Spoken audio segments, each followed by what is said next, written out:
Welcome back to the classroom. My name is Mr. Wong. Today we'll be going through the 2013 HSC physics paper. This is for Module 6, inquiry question number 1, which is about charged particles in electric fields and magnetic fields. This is question 26 we're dealing with, worth 5 marks. We have an electric field produced between two charged plates, M and N. We could even draw out the actual plates. So we have this one here, this one here. We can call this one M, and we can call this one N.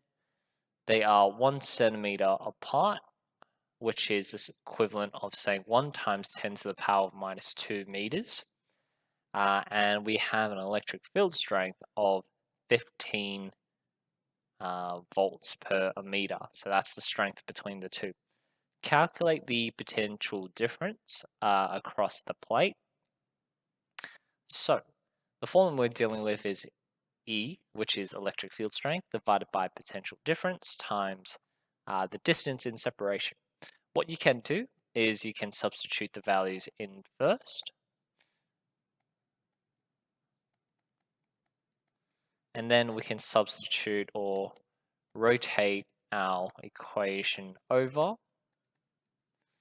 and we will find potential difference like so.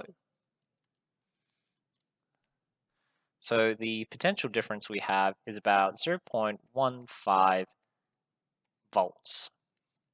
So that's done. Let's go to the next question. So the potential difference is now changed. So V is different.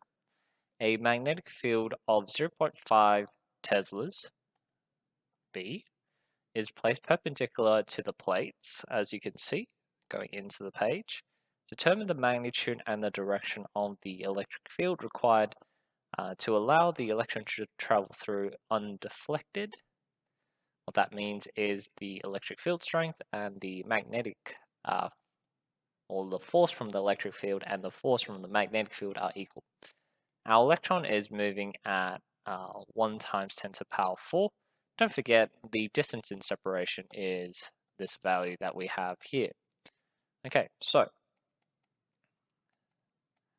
we have our formula. Rewrite out the equation that we need.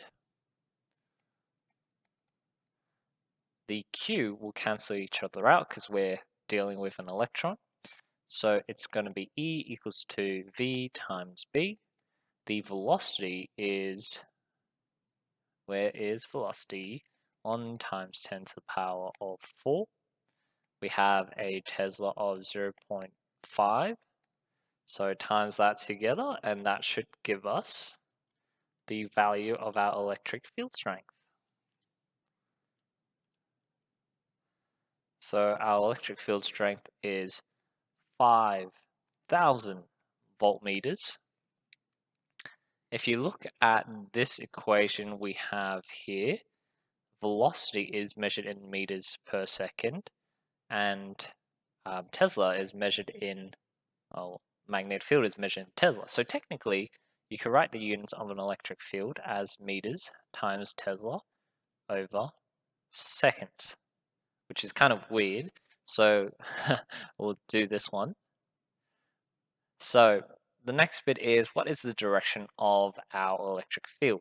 Now, using your right hand palm rule, your right thumb is actually pointing to this side because it represents the negative charge. Our electron is negative, or positive charge, sorry. Our electron is negative, so the direction where the positive charge is moving is the opposite direction. Our fingers are going into the page.